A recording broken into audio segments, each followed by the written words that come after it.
His Grace requests your presence immediately. Why?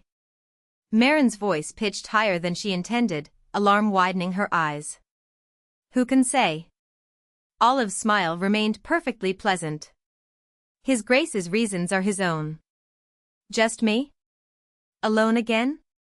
She looked up at him with barely concealed dread. Just you. Alone. His eyes crinkled with the warmth of someone delivering good news rather than a summons to a predator's den. Understood. Her shoulders drooped.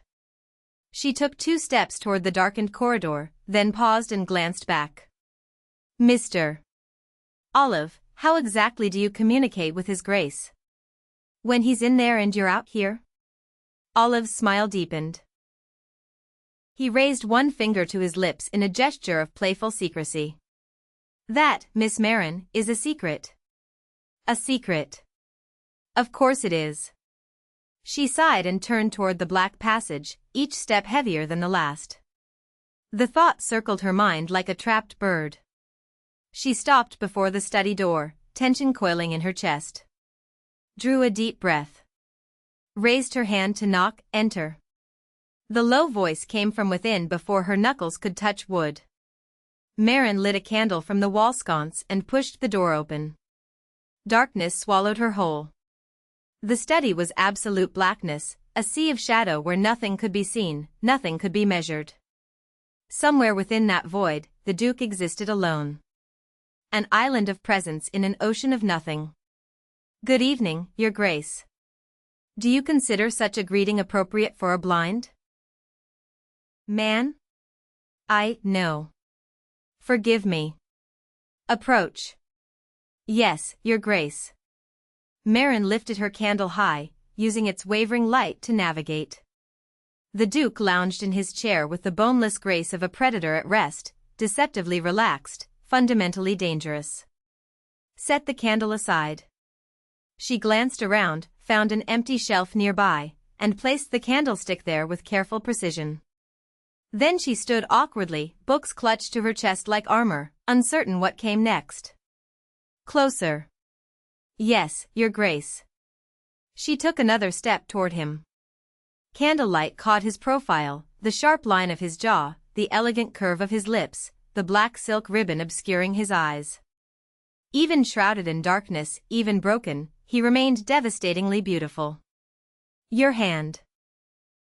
He extended his palm toward her. Marin responded without thinking, moving with the automatic obedience of a well-trained puppy. She placed her hand directly onto his. Silence fell. The Duke's shoulders seemed to tremble. So slight she might have imagined it. This is meant to be a wrist examination. Oh, heat flooded her face.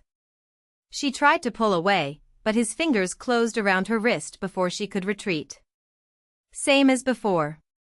I've been eating very well lately. The words tumbled out defensively. His thumb traced a slow circle against her pulse point. And yet your palm is swollen. Marin looked down at her own hand, genuinely surprised. Her palm had indeed puffed up, tender and slightly discolored. The aftermath of yesterday's disciplinary measures against the landlords, apparently. I hadn't noticed. Did you strike someone? Me? She widened her eyes to their most innocent setting. I'm not that sort of person at all. Reports suggest otherwise. Who would slander me so terribly, the butler? Ah. She paused, recalibrating. Well. Sometimes, when circumstances demand it, even the gentlest person must become firm. You're quite skilled at changing the subject. It would help if Your Grace informed me in advance what you already know. Are you lecturing me? Me? His voice remained lazy, almost amused. Would I dare? Never, Your Grace. What book is that? Marin blinked. I selected some reading material, in case it might help Your Grace sleep. She recovered quickly. Speaking of which, are there any genres Your Grace finds particularly dull? Why? The more boring the book, the faster one falls asleep. A pause stretched between them. She could almost feel him considering the question. Fairy tales. Fairy tales? Is that surprising? No, I just. She trailed off, mentally adjusting her assumptions. I especially despise happy endings. Yes. That certainly fits. She studied his face while he couldn't see her looking. Even in the dim candlelight, exhaustion was etched into his features, shadows beneath his eyes that the silk ribbon couldn't hide, a tension in his jaw that spoke of constant, grinding pain. I don't have any fairy tales with me today, she said softly. I'll start bringing them tomorrow.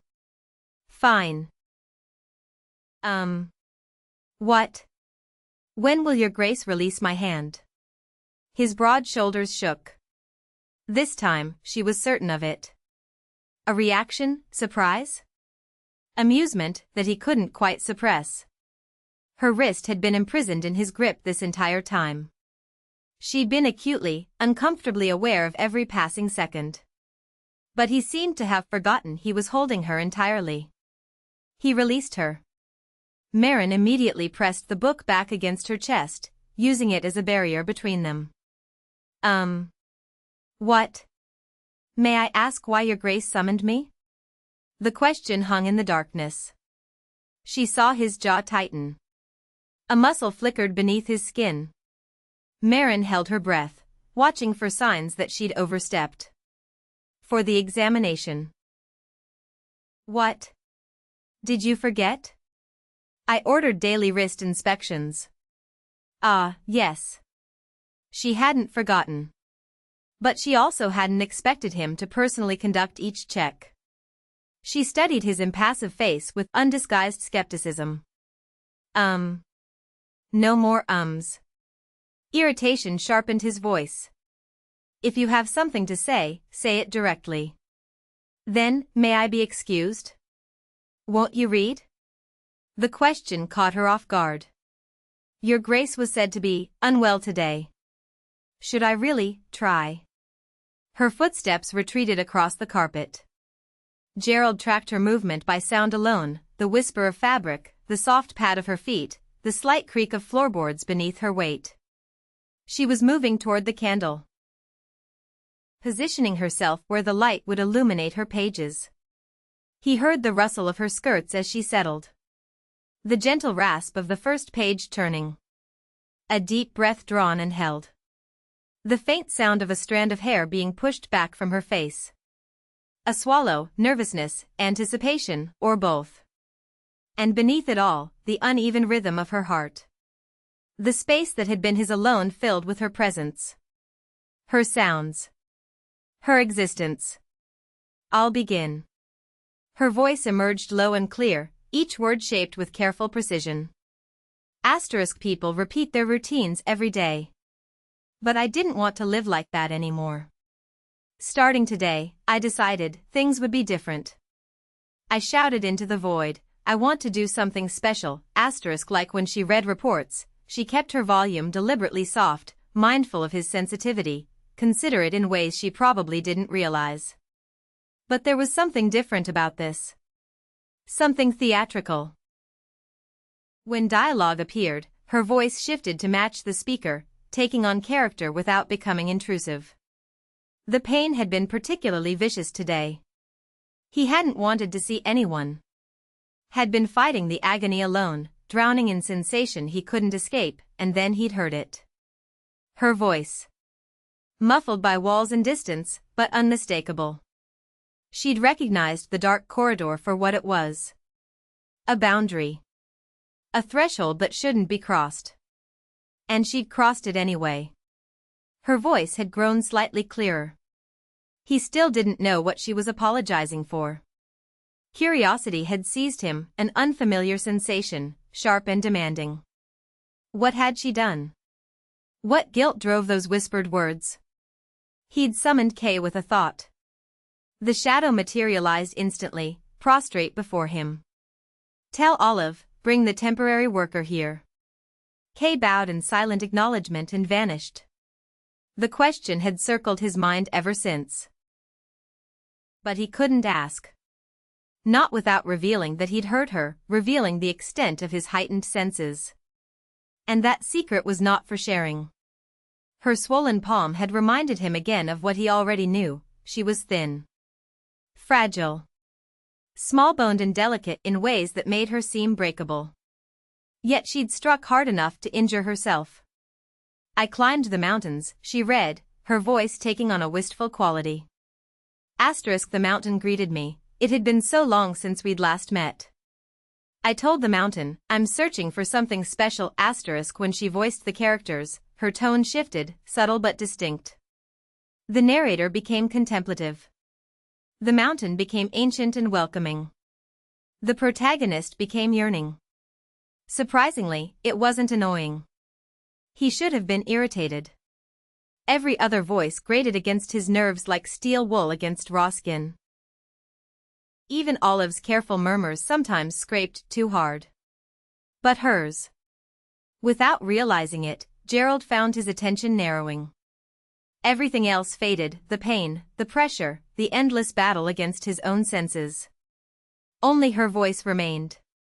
The knots he'd tied his emotions into began to loosen. His body grew lighter. Floating. Drifting. He felt himself sliding toward something he'd almost forgotten existed. Real sleep. Not unconsciousness forced by exhaustion, but genuine rest approaching of its own accord. His awareness clouded. The edges of consciousness began to blur. Enough. The word tore from his throat before thought could intervene. Gerald snapped back to alertness as though doused in ice water. Every sense roared to life simultaneously, maddened by the near surrender, raging at his loss of control. Temporary. His voice emerged rough. Dangerous.